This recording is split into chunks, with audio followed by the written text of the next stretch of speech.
If you only see your C drive and your D drive has suddenly disappeared, don't worry. You can fix this in just a few clicks. In most cases, the drive just needs to be properly activated in the system. Right-click on the Start menu and select Disk Management. Find your drive in the list and check its status. Option 1. The drive shows a black bar. This means the space is unallocated. The system detects the hardware, but no volume has been created yet. Right-click on the black area and select New Simple Volume.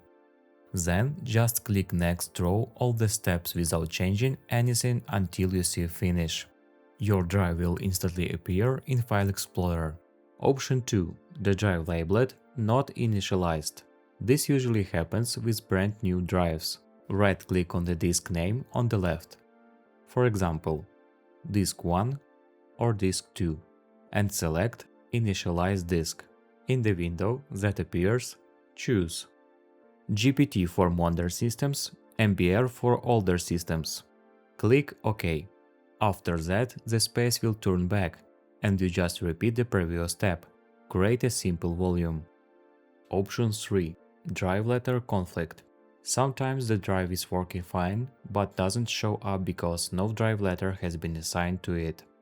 Right-click the drive, select Change drive letter and pass.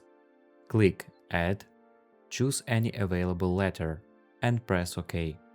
If the drive doesn't appear to all, check the physical connection.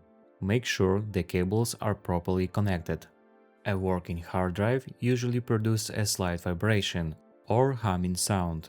I hope this helped you get your drive back. If it did, hit the like button and subscribe to the channel ClickToFix for more simple tech fixes.